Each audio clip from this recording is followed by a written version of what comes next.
Leaf Magic by Margaret Mahy. Pictures by Jenny Williams. Narrated by Tiny Sandwich. When Michael ran home from school, he heard the wind at his heels, rustling like a dog in the grass. As he ran, a thought came into his mind. I wish I had a dog. Running would be more fun with a dog. The way home wound through a spinney of trees.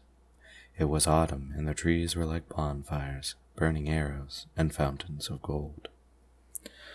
But Michael ran past without even seeing them. I wish I had a dog, he said aloud in time to his running.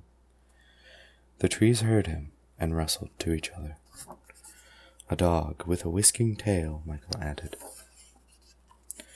The wind ran past him. Michael tried to whistle to it, but the wind is nobody's dog and goes only where it wants to. It threw a handful of bright and stolen leaves all over Michael and went off leaping among the trees. Michael thought for a moment that he could see its tail whisking in the grass. He brushed the leaves off his shoulder. An orange sort of dog with a whisking tail, Michael went on, making up a dog out of autumn and out of the wind. The trees rustled again as he left them behind and came out onto the road. Patter, patter, patter. Something was following him. It's my dog, Michael thought, but he did not turn around in case it wasn't. Patter, patter, patter. At last Michael just had to look over his shoulder. A big orange leaf was following him, too big to come from any tree that Michael knew. When he stopped, the leaf stopped too. He went on again. Patter, patter, patter, went the leaf following him. Some men working on the roadside laughed to see a leaf following a boy. Michael grew angry with the leaf and ran faster to get away from it. The faster he ran, the faster the leaf followed him, tossing and tumbling like a clown, head over heels in the stones along the roadside. No matter how he tacked and dodged on the way home, he could not lose the leaf.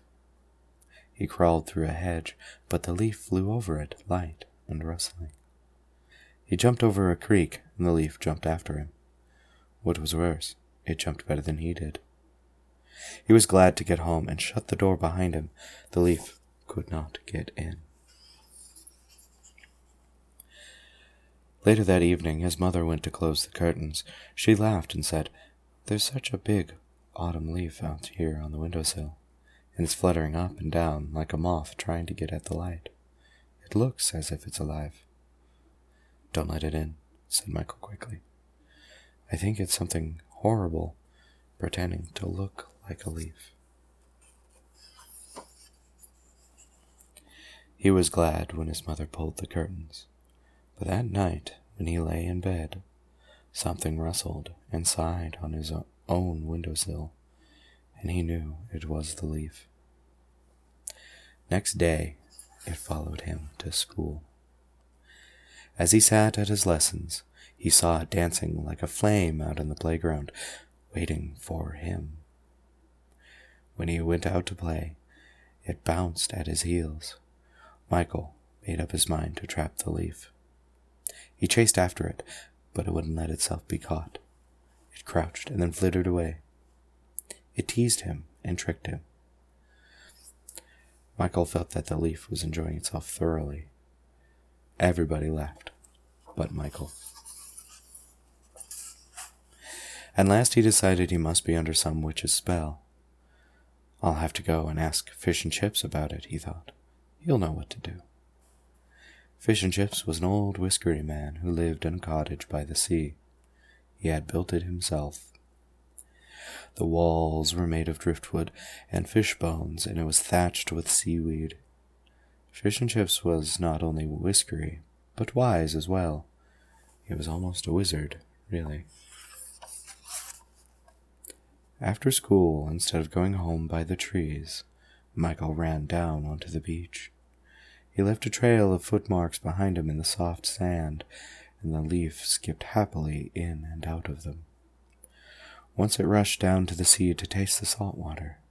Once it sailed up to where the sand ended and the grass began. But all the time it was really following Michael closely. Fish and Chips was sitting at the door of his house. Michael ran up to him, but the leaf stayed a short distance away, playing by itself and watching them. "Ah," said Fish and Chips, "I see you're being haunted. Do you want me to help you?" "Yes, please," said Michael. "That leaf has been following me since yesterday." "It must like you," Fish and Chips remarked. "But I don't want it," Michael said. "Can you catch it?" "Oh, yes, I think so," Fish and Chips replied. "Seems friendly and full of curiosity. Let us hide behind the door and see if it comes after us." They hid behind the door, with the brooms, rubber boots, raincoats, and milk bottles, all belonging to Fish and Chips. Through a crack in the door, Michael could see the leaf coming closer and closer. It hesitated on the threshold of the cabin, and then came in. "Now," said Fish and Chips, and Michael slammed the door shut while Fish and Chips jumped out and caught the leaf. Michael saw it twisting for a moment in his brown hands, as if he was holding a little fire. Then Fish and Chips opened a big box and dropped the leaf in. The lid slammed down. The big orange leaf was shut up, alone, in the dark. "It won't trouble you again," Fish and Chips told him.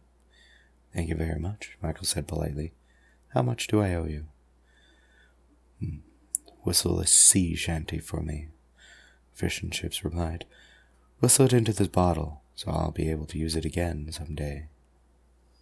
So Michael whistled, "What shall we do with a drunken sailor?" into the bottle. Then Fish and Chips corked it up quickly, before the tune had time to get out. As Michael left, he was writing a label on it. Michael set out for home slowly across the beach. All the time he was listening for the rustling of the leaf behind him. He kept looking back over his shoulder. Halfway across the beach, he stopped. The beach looked empty without that bright leaf tossing behind him. He thought of it shut up in that dark box in the seaweed and fishbones cabin. How it would hate being boxed up. Suddenly he found he was missing the leaf. Michael took one more step. Then he turned around and went back to Fish and Chips' cabin. Fish and Chips was putting the bottle up on a high shelf. "What, more leaves already?" he asked. "Well, not exactly," Michael said in a small voice. "I just decided I wanted the old one back, after all." "Oh, well," said Fish and Chips. "Often people do want them back, but they don't often get them back. Not quite the same. They change, you know." "Change?" asked Michael. "Like that," said Fish and Chips. Fish and Chips opened the box. Out jumped a big orange dog with a whisking tail. The dog put its paw on Michael's chest and licked his face. "My dog," Michael cried. "It's my dog." He took its paw in his hands, and they danced until the fish bones rattled. "Thank you, thank you," Michael called to Fish and Chips. "Don't thank me," Fish and Chips said. "You did it all by coming back for your leaf. That's the way with magic. But just get out of my cabin now, before you shake the fish bones down." Michael leapt out laughing and raced off along the beach. The dog came bounding after him, and they set out for home. As they ran under the trees, leaves fell over them like a shower of gold. The wind tried to join in the chase, but Michael and his dog were too fast for it. Trying to pretend it did not care, the wind made itself a bright scarf out of fallen leaves, and watched Michael and the autumn dog speed up the road, burrow through a hedge, jump the creek, and come home at last. Laughing to itself, the wind swept into a shining bush and sat there rustling like a salamander in the heart of a fire. The end.